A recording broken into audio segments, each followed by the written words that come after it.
নমস্কার, নিউজ প্রাইমে আপনাদের স্বাগত। আমি সঞ্জয় রয়েছি আপনাদের সাথে। আমরা সাধারণ মানুষরা আজকের এই ইনফ্লেশন বা মূল্যবৃদ্ধির যুগে অত্যন্ত চিন্তিত। কারণ আমাদের কষ্টার্জিত যে টাকা, সেটা আমরা কিছুটা সঞ্চয় করি। আমাদের যা দৈনন্দিন জীবনে খরচের পর কিছুটা সঞ্চয়ের চেষ্টা করি, কিন্তু আবার সেটাও চেষ্টা করি যাতে সেই টাকাটা কিছুটা বাড়ে।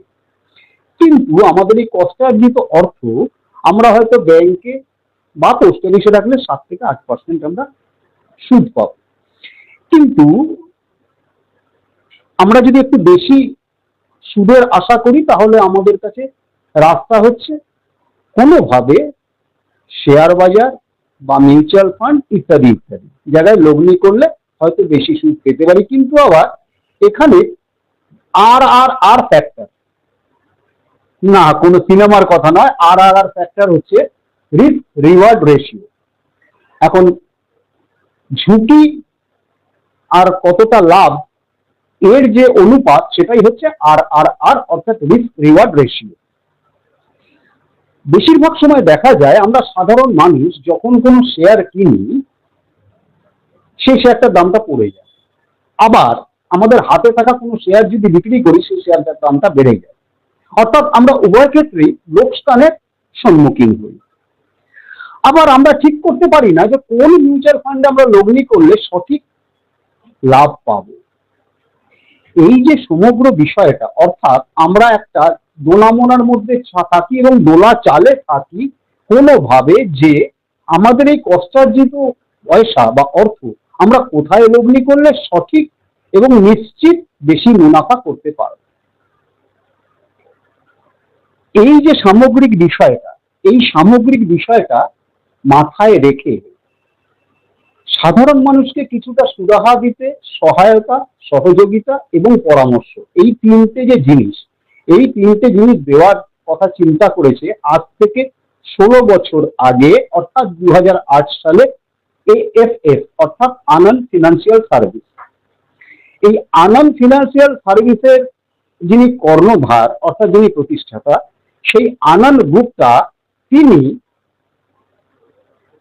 CFP অর্থাৎ certified financial planner certificate holder এবং CDIP অর্থাৎ certified diploma in investment planning, এই সার্টিফিকেট হোল্ডার। এই যে তাদের সার্টিফিকেট অর্থাৎ এই যে শংসাপত্র, এর উপর ভিত্তি করে এবং তার যা শিক্ষা দীক্ষা, তার যা অভিজ্ঞতা, সেগুলোর উপর ভিত্তি করে সাধারণ মানুষের কিছু সহায়তা এবং সহযোগিতা এবং পরামর্শের একটা এজেন্সি বা কনসালটেন্সি সার্ভিস খুলেছেন, যেটা হচ্ছে আনন্দ ফিনান্সিয়াল সার্ভিসেস, সামান্য পারিশ্রমিকের বিনিময়। আজকে আমরা আছি সেই AFS অর্থাৎ আনন্দ ফিনান্সিয়াল সার্ভিসেস এর অফিসে, এবং সঙ্গে রয়েছেন এই আনন্দ ফিনান্সিয়াল সার্ভিসেস এর কর্ণধার শ্রী আনন্দ গুপ্তা। তার এটাই শুধু পরিচয় নয়, তার আরেকটি পরিচয়ও আছে। তিনি ইন্ডিয়া টিমের সদস্য, অর্থাৎ ইন্দোর ইন্ডিয়ান ক্রিকেট টিমের সদস্য, যে টিম আগামী কিছুদিনের মধ্যেই হয়তো ইন্টারন্যাশনাল মিট করতে যাচ্ছে শ্রীলঙ্কার কলম্বোতে। কথা বলে নেবো তার সাথে। आनंद जी, सबसे पहले तो न्यूज टाइम में आपका स्वागत है। Thank you. AFS की शुरुआत कहाँ से? AFS की शुरुआत हुई थी 2008 में, और यही हमारा हमेशा से उद्देश्य था कि हमें फाइनेंशियल अवेयरनेस करना है, क्लाइंट्स को अवेयर करना है कि आपके लिए क्या सही है और क्या गलत है। ये हमारा पहला प्रायोरिटी था। हम क्या रेवेन्यू क्रिएट कर पाएंगे नहीं कर पाएंगे, that was the secondary option, और आज भी वही है। हमेशा क्लाइंट को फर्स्ट रखते हैं हम लोग कि उनके लिए क्या बेस्ट है, उनको एडवाइस करते हैं, और सेकंड टाइम सोचते हैं कि हमारा क्या नहीं आएगा। So this is all about AFS। हम लोग हमेशा देखते हैं कि अगर हम कोई शेयर खरीदते हैं, उसका भाव गिर जाता है, या तो हमारा हाथ में पुश्तैनी कोई शेयर है, अगर वो बेच देते हैं तो उसका भाव बढ़ जाता है। यानी कि both side we are facing losses. तो ये कैसे हम लोग रेक्टिफाई कर सकते हैं? देखिए, इसके लिए जैसे आपने बोला कि I am a certified financial planner, उनका जब उनकी गाइडेंस में आते हैं तो आपका ये सारा चीज बंद हो जाएगा, क्योंकि वो सारा कुछ वो गाइड करेंगे, तो आपका डिसीजन मेकिंग खत्म हो जाएगा उस टाइम में, और वो जो गाइड करेंगे आपको बेस्ट गाइड करेंगे। हम लोग क्या करते हैं, हम लोग भूल जाते हैं कि आप क्या रेट में शेयर बाई कर रहे हैं और क्या रेट में शेयर सेल कर रहे हैं, वो मैटर इंपॉर्टेंट नहीं है। मैटर इंपॉर्टेंट होता है कि आप क्या गोल से इन्वेस्टमेंट कर रहे हैं। फॉर एग्जाम्पल 10 साल में अगर आपको 1 करोड़ रुपया क्रिएट करना है तो कैसे क्रिएट कर सकते हैं। जब ये आपका प्राइम ऑब्जेक्टिव हो जाता है तब आप ये भूल जाते हैं कि हमको आज बाई करना है, हमको सेल करना है या क्या करना है। आपका ऑब्जेक्टिव है कि हमको 1 करोड़ रुपया बनाना है, तो आप इन्वेस्ट करते रहते हैं और उसका प्राइस को बढ़ने तक वेट करते हैं, क्योंकि जब तक वो 1 करोड़ नहीं बनेगा हम बेचेंगे नहीं। तो हम लोग क्या करते हैं, जो भी इन्वेस्टमेंट होता है उसको गोल प्लानिंग से लिंक कर देते हैं। फॉर एग्जाम्पल आपका रिटायरमेंट एक प्लानिंग हो सकता है, आपके बच्चे का हायर एजुकेशन एक प्लानिंग हो सकता है, आपको कोई घर खरीदना एक प्लानिंग हो सकता है। तो हम लोग प्लानिंग यानी कि गोल बेस्ड प्लानिंग कराते हैं और उसके थ्रू इन्वेस्टमेंट कराते हैं। तो ये सब जो हर्डल्स है ना कि कब खरीदे कब बेचे खत्म हो जाता है, क्योंकि फिर गोल इंपॉर्टेंट हो जाता है। तो ये सब अगेन एक सर्टिफाइड फाइनेंशियल प्लानर या फाइनेंशियल एडवाइजर ही आपको गाइड कर सकता है। आनंद जी, आपने जो अभी बताया वहीं से मेरा अगला सवाल है कि देखिए, ज्यादातर आदमी तो इन्वेस्टमेंट का तौर से शेयर बाजार में नहीं घुसता है, उसमें 60% घुसता है कि टेम्पोररी बेनिफिशियरी उनको मिल जाए टेम्पोररी बेनिफिट के लिए। तो ये जो टेम्पोररी बेनिफिट के लिए 60% घुसता है, इनका लिए आपका क्या सलाह है? और जो बाकी 40% है जो कि लॉन्ग टर्म इन्वेस्टमेंट करके 15 साल बाद सोचेंगे ये तौर से लगातार इन्वेस्ट करते जा रहे हैं, उनका लिए क्या सलाह? अभी सेबी का एक रिपोर्ट आया है जिसके अंदर में उन्होंने बोला कि जो लोग भी फ्यूचर ऑप्शंस में काम करते हैं, more than 90% had made the losses. तो जैसे आप बोल रहे हैं कि 60% लोग शॉर्ट टर्म मुनाफा के लिए घुसते हैं, बट एक्चुअल में वो शॉर्ट टर्म लॉस करके निकलते हैं। तो सबसे पहले तो ये बंद करना पड़ेगा। स्टॉक मार्केट को एज ए गैम्बलिंग ट्रीट करना आप लोग को बंद करना पड़ेगा। आपको लॉन्ग टर्म इन्वेस्टर बनना पड़ेगा, मिनिमम 5 ईयर्स। आप कोई भी स्टॉक्स बाई कर रहे हैं तो आप ये सोचिए करिए कि हम इसमें मिनिमम 5 साल तो बने रहेंगे, और अच्छी कंपनियों में स्टॉक्स में बाई करिए। ऐसा एडवाइजेस मत लीजिए कि 10 रुपए का स्टॉक से 100 रुपया हो जाएगा। हमेशा गो for a good companies, long term invest करिए और फाइनेंशियल एडवाइजर से कंसल्ट करिए, क्योंकि वो उसमें आपको कितने दिन और कितने महीने वो बिता चुके हैं ऑलरेडी उसके स्टॉक के ऊपर में, तो वो आपको एक्चुअल गाइड कर पाएगा। शॉर्ट टर्म इन्वेस्टमेंट बंद करना पड़ेगा अगर आपको पैसा बनाना है तो, be a long term investor. यानी कि आपका कहने का मतलब है कि ब्लू चिप में इन्वेस्ट करो या मिड कैप या स्मॉल कैप में मत इन्वेस्ट करो, ज्यादा इन्वेस्ट मत करो, क्योंकि ये इधर उधर हो सकता है, लेकिन ब्लू चिप को आप 5 साल दोगे तो आपको रिटर्न निश्चित एक रिटर्न मिलेगा, ये आपका कहना है। लेकिन आप जो सेबी का बात बोल रहे हैं, सेबी का जो चेयरमैन है मधुपुरी बूच, वो तो अभी कॉन्ट्राडिक्टरी सवाल उनका ऊपर उठ गया है कि वो भी कुछ इधर उधर का बात है, तो आदमी थोड़ा कंफ्यूज्ड है क्या करे। तो इससे बचने के लिए आपका नजर में म्यूचुअल फंड कैसा रहेगा? म्यूचुअल फंड अगर ऐसा तो बोला ना कि मिड कैप और स्मॉल कैप अवॉइड करिए, नहीं, मैंने ये नहीं बोला mid cap small cap avoid करिए। जब आप डायरेक्ट स्टॉक्स में इन्वेस्ट कर रहे हैं then go for a blue chips. Why? Because mid and small cap में ना डे एंड डे एक दिन के अंदर में बहुत सारा चेंजेस आ जाएगा और आप आइडेंटिफाई नहीं कर पाएंगे। ब्लू चिप्स में जनरली प्रॉब्लम्स बहुत कम आता है, कोई 5 साल में कोई एक कंपनी में प्रॉब्लम आ गया। तो डायरेक्ट इन्वेस्टमेंट जब करना है टारगेट करिए blue chips, mid and small cap कम से कम, लेकिन म्यूचुअल फंड्स के थ्रू आप मिड एंड स्मॉल कैप में आप वहां पे इन्वेस्टमेंट कर सकते। क्यों? क्योंकि वहां पे कोई ना कोई फाइनेंशियल एक्सपर्ट बैठा हुआ है या उनकी टीम बैठी हुई है, जो भी स्टॉक्स वो बाई कर रहे हैं उस म्यूचुअल फंड्स में उसका डे टू डे ट्रैकिंग हो रहा है। अगर कोई भी प्रॉब्लम्स आएगा तो वो फाइनेंशियल एक्सपर्ट्स लोग उसको टैकल करना बहुत आसानी से जानते हैं। वहां पे आपको रिटर्न भी जनरेट करके दे देंगे और आप सेफ्टी भी रख पाएंगे। रहा बात सेबी चेयरमैन का, उस पर हम लोग कोई कमेंट नहीं करेंगे। वो देखिए, आप कोई भी इंसान कुछ भी गलत कर सकता है, बट अगेन सिस्टम पे भरोसा रखिए। गवर्नमेंट का जो सिस्टम जो भी बनाया हुआ है, सेबी के जो भी सिस्टम्स बनाया हुआ है, systems are very very good है। लेकिन देखिए वो एक इंडिविजुअल है, एक इंडिविजुअल कोई भी गलत कर ही सकता है, कोई भी गलत है, कोई भी डॉक्टर भी गलत कर सकता है, कोई लॉयर भी गलत कर सकता है, कोई जज भी गलत करता है। पर इसका मतलब ये नहीं कि हम जुडिशरी सिस्टम के ऊपर से अपना भरोसा उठा ले। सेबी ने बहुत अच्छा काम किया है, लास्ट 20 साल में बहुत सारे रिफॉर्म्स लिए हैं जहां पे इन्वेस्टर्स का पैसा बहुत सेफ है। अगर आप अच्छे तरीके से इन्वेस्ट करते हैं with the consultancy of financial adviser, you can make a great money. यानी कि आनंद जी, आपने गिलास को बढ़ावा दिया है, लेकिन गिलास आधा खाली आधा भर्ती, इस कॉन्ट्रडिक्शन में आप गए नहीं, समझ गया आपका इशारा। अगला सवाल मेरा, आनंद फाइनेंशियल सर्विसेज क्या क्या सर्विस देते हैं पब्लिक को? सर हम लोग फाइनेंशियल प्लानिंग में है, तो जो भी फाइनेंशियल प्लानिंग से रिलेटेड जो भी क्लाइंट्स को रिक्वायरमेंट होती है सारा कुछ हम लोग करते हैं। फॉर एग्जांपल अगर उनको इंश्योरेंस लेना है उसमें हम लोग गाइड करते हैं, मेडिक्लेम कैसे लेना चाहिए उसमें गाइड करते हैं, आपको अपना इमरजेंसी यस हम लोग इमरजेंसी फंड कैसे आपको बिल्डअप करना है, म्यूचुअल फंड्स में कहाँ इन्वेस्ट करना है, स्टॉक्स में कहाँ इन्वेस्ट करना है, आपको कोई बॉन्ड्स खरीदना है, डेट फंड्स लेना है, ये सारा ही फैसिलिटीज हमारे पास में है। मतलब एक फाइनेंशियल प्लानिंग में आपको जो जो चाहिए each and every product we have, हम लोग क्लाइंट्स को गाइड करके उनका पूरा प्रॉपर फाइनेंशियल प्लानिंग हम लोग कर देते हैं A to Z। ये जो आप लोग सर्विसेज देते हैं, इसके लिए आप लोग कितना कॉस्ट चार्ज करते हैं? मतलब एक आदमी अगर आपका पास आए, एक मीडियोकर आदमी, वो चाहता है कि उनका थोड़ा रुपया है वो थोड़ा अच्छा जगह पर इन्वेस्ट हो ताकि उनको बैंक या पोस्ट ऑफिस से थोड़ा ज्यादा रिटर्न मिले और वो एकदम कंफर्म रिटर्न हो, इसके लिए आप लोग या प्लानिंग आप लोग क्या चार्ज करते हैं? देखिए, ये इंडिया जो कंट्री है, बाहर कंट्रीज में तो फीस मॉडल चलता है, लेकिन यहाँ पे चलता है कमीशन मॉडल।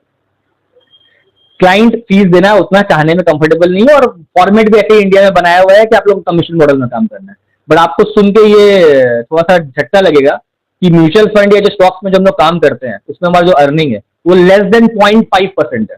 उतना कम में हम लोग काम करते हैं। मतलब अगर आप कोई भी क्लाइंट अगर मान लीजिए 10 लाख रुपए इन्वेस्ट किया है, तो हम लोग पूरा साल भर उसको सर्विस जब देते हैं तब जाके कहीं ना कहीं 4-5 रुपए कमाते हैं। उसके बाद भी उसमें जीएसटी और इनकम टैक्स हमें देना है और हमारा ऑफिस का खर्चा भी निकालना है। उसके बाद कुछ बचेगा तो हमारा बचेगा। तो फिर आप बोलेंगे सर्वाइव कैसे कर रहे हैं? सर, हम 1000 पोर्टफोलियो मैनेज कर रहे हैं, तो हम लोग क्वांटिटी पे करके हम लोग सर्वाइव कहीं ना कहीं कर पा रहे हैं। बट डेफिनेटली क्लाइंट्स को हम लोग कोई बहुत ज्यादा फीस चार्ज नहीं करते हैं, बहुत ही नॉमिनल अमाउंट में हम लोग क्लाइंट को ये काम करके दे रहे हैं। बट हाँ, डेफिनेटली हमारे पास इतना क्वांटिटी हाई हो गया है तो हम लोग इसमें सर्वाइव कर पा रहे हैं कहीं ना कहीं। अब तो ये सर्विस ये ट्रेड पे हो, जरूर एक सवाल दर्शकों की तरफ से हमारा मुंह में आ ही गया है कि लगातार 12 दिन से बाजार नया हाई पकड़ रहा है, आगे भी आगे जाएगा कि आज सुबह से जो डाउनवर्ड दिख रहा है ग्लोबली उसमें जाए? सर, बीच में लास्ट 2 साल में भी बहुत बार ग्लोबल में बहुत कुछ आया, रशिया यूक्रेन का फाइट हुआ, बहुत कुछ हुआ, लेकिन इंडियन मार्केट हर बार नीचे थोड़ा सा गया लेकिन ऊपर गया। इंडिया का इकोनॉमी बहुत स्ट्रांग है। In the next 10 to 20 years all the financial expert का व्यू यही है कि इंडिया अमेजिंगली परफॉर्म करने वाला है। So if you are a long term investor हैं अगर आप, there is no need to worry. आप शॉर्ट टर्म आप हमेशा, हम लोग जो भी एज अ फाइनेंशियल एक्सपर्ट बात है क्लाइंट्स को कि आप 60-40, 60% म्यूचुअल फंड, 40% स्टॉक और 70% म्यूचुअल फंड, 30% स्टॉक के हिसाब से आप अपने पोर्टफोलियो पे डिवाइड करिए। कुछ पैसा डेट में भी रखना पड़ेगा। आपका 10 to 20% of the total wealth आपको डेट में भी रखना है, गोल्ड में भी इन्वेस्ट करना है। हम लोग जब फाइनेंशियल प्लानिंग करते हैं तो पूरा प्रॉपर एसेट एलोकेशन के हिसाब से करते हैं, तो आपको वो फॉलो करना है। बस एक ही सलाह है कि देखिए, शॉर्ट टर्म में बहुत कुछ आ सकता है, मार्केट 10% डिफरेंट गिर सकता है। पैनिक मत करिए, be a long term investor. 5 साल तक या 10 साल तक अगर आप बने रहेंगे पैसा बनेगा, लेकिन आपको लॉन्ग टर्म अप्रोच रखना पड़ेगा। Only then you can make the money. Anand ji, आप एकदम जीरो से शुरू किए थे, आज ऊपर वाला का कृपा से 1000 पोर्टफोलियो मैनेज कर रहे हैं, जिसमें कुछ कॉर्पोरेट भी है और कुछ हैंडसम वेल्दी फाइनेंशियल पर्सनालिटीज भी है। आगे का लक्ष्य ये कि 1000 फैमिली को मैनेज कर रहे हैं। आने वाला 5 साल में हमारा लक्ष्य कम से कम 5000 फैमिलीज को हम सर्व कर पाए। और मेरा प्रायोरिटी हमेशा पहला यही है कि फाइनेंशियली अवेयरनेस देना है, इतना फाइनेंशियली अवेयर कर देना है लोगों को कि कोई भी आदमी आके आपको बेवकूफ नहीं बना पाए। क्योंकि बहुत सारे लोग हैं, आई वुड नॉट से नेम, बैंक से आदमी या बहुत सारे एजेंट्स है, वो सिर्फ अपने लिए काम करते हैं, क्लाइंट्स को बहुत सारा चूना लगाते हैं। हमको वो बंद करना है। हमको वो जितना हो सके हम अपने आप जो चीजें है उनको पहुंचा सके क्लाइंट्स को, जहां पे उनके फाइनेंशियली कोई फ्रॉड ना हो, लोग अवेयर रहें और उनके हिसाब से वो इन्वेस्टमेंट कर पाए। तो यही एफएस का गोल है। आनंद गुप्ता, इतना जो चीज है, शेयर है, म्यूचुअल फंड है, इंश्योरेंस है, वगैरह वगैरह, इतना शेयर कभी बढ़ गया कभी घट गया, ये जो माथा पे है, उसका बावजूद कैसे इंडोर इंडिया टीम में आप खेलते हो, यही हमको समझ में नहीं आ रहा। थोड़ा अगर दर्शकों को बताइए। सर, क्रिकेट हमेशा से मेरा पैशन था। एट द एज ऑफ 17 मैं ऑलरेडी डिवीजन 1 खेल चुका हूँ, बट उस टाइम में फैमिली प्रेशर की वजह से क्रिकेट छोड़ना पड़ा कि स्टडी पे ध्यान दो ये वगैरह। बट आज से 7-8 साल पहले फिर से हुआ कि नहीं, ये जुनून स्टार्ट करते हैं। इंडोर क्रिकेट खेलना चालू किया मैंने 7 से 8 साल पहले, और हमेशा इवनिंग टाइम में या वीकेंड्स में हमेशा खेलता रहा।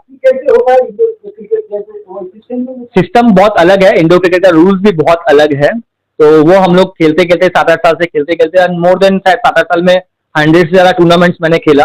अपने फिटनेस पे भी ध्यान दिया और गेम पे भी ध्यान दिया। और अभी 2-3 महीना पहले पता चला कि नेशनल ट्रायल्स होने वाला है। तो जो हमारे वेस्ट बंगाल के जो प्रेसिडेंट है दीपेन शाह जी, उन्होंने ही मेरे को बोला कि ट्रायल से तुमको जाना चाहिए। तो we went there and luckily I got selected for team India 35+ categories में मास्टर वर्ल्ड सीरीज में। सो बस वही एक पैशन रहता है तो फिर सब कुछ हो जाता है। क्रिकेट के लिए पैशन था। ये मास्टर वर्ल्ड सीरीज 25 सितंबर से लेके 25 सितंबर से 7 अक्टूबर तक चलेगा, जिसमें Australia, New Zealand, south Africa, England ऐसे टाइप की वहां पे भी वो लोग की भी टीम्स आएंगी। उनके आते हमें it's a world cup basically. So let's see हम लोग कितना अच्छा परफॉर्म कर पाएंगे। ट्राई हम लोग अपना बेस्ट करेंगे एंड कोशिश करेंगे कि वर्ल्ड कप लेके आए। Would you want to say something about the viewers of News Prime? मैं आप लोग को यही बोलूंगा कि जितना हो सके न्यूज को फॉलो करें, आप लोग देखें। क्योंकि इससे क्या होता है आपको अवेयरनेस बढ़ता है कहीं ना कहीं। तो इतना अच्छा काम कर रहे हैं चैनल्स लोग, तो आप लोग को प्रमोट करने के लिए उनको देखना पड़ेगा एंड तभी आप सीख पाएंगे। অর্থাৎ যেমনটা আনন্দ গুপ্তা জানাচ্ছেন যে এএসএস অর্থাৎ আনন্দ ফিনান্সিয়াল সার্ভিসেস এক ছাতের তলায় সব রকম অর্থনৈতিক কর্মকাণ্ডে সহায়তা, সহযোগিতা এবং পরামর্শদাতা সংস্থা। সেখানে শেয়ার, মিউচুয়াল ফান্ড থেকে শুরু করে কোন রকম বীমা, যে কোনো রকম মেডিক্লেম, লাইফ ইন্স্যুরেন্স, যা কিছু, জেনারেল ইন্স্যুরেন্স, যা কিছু সব রকম সহযোগিতা এবং সেই সঙ্গে সঠিক পরামর্শ যে আপনার অর্থ, কষ্টার্জিত অর্থ কিভাবে আপনি সেটাকে সেট আপ করবেন যাতে সেটা নিশ্চিতভাবে বাড়ে, না কমে যায়। কারণ প্রত্যেকদিন মানুষের আয়ু কমে, কিন্তু তার কষ্টার্জিত অর্থ বাড়া উচিত, তবে গিয়ে সে সেই সময় গিয়ে তার সহযোগিতা বা সুবিধা ভোগ করতে পারবে, এমনটাই জানাচ্ছেন আনন্দ ফিনান্সিয়াল সার্ভিসের কর্ণধার আনন্দ গুপ্তা। সেই সঙ্গে এটাও জানাচ্ছেন যে তার প্যাশন হচ্ছে ক্রিকেট। হয়তো পারিবারিক কারণে সেই সময় অতটা করতে পারেননি, কিন্তু তারপরে তিনি তার এই প্যাশনটাকে ধরে রেখেছিলেন এবং জাতীয় দলে, ভারতের জাতীয় দলে, ইনডোর ক্রিকেটের জাতীয় দলে সুযোগ পেয়েছেন 35+ ক্যাটাগরিতে, এবং যার 25শে সেপ্টেম্বর থেকে ওয়ার্ল্ড মিট আছে, যেখানে বিশ্বের 8টা দেশ আসবে। ওয়ার্ল্ড মিট আছে শ্রীলঙ্কার কলম্বোতে, তিনিও যাচ্ছেন খেলতে। অর্থাৎ শুধু যে ফিনান্সিয়াল সার্ভিসের একটা প্রফর্মা তা নয়, সেই সঙ্গে প্যাশন, ভারতের জাতীয় পতাকাকে যদি বিশ্বের দরবারে প্রতিষ্ঠিত করা যায় ইনডোর ক্রিকেটের মাধ্যমে। Hats off to the passion of this person, যে ফিনান্সিয়াল সার্ভিসের সাথে যুক্ত থেকেও ক্রিকেটের মতো একটা আভ্যন্তর স্পোর্টসে নিজেকে নিয়োজিত করতে পারে। ভিডিও জার্নালিস্ট বিকাশের সাথে নিউজ প্রাইমের জন্য সঞ্জয় সাহা, কলকাতা।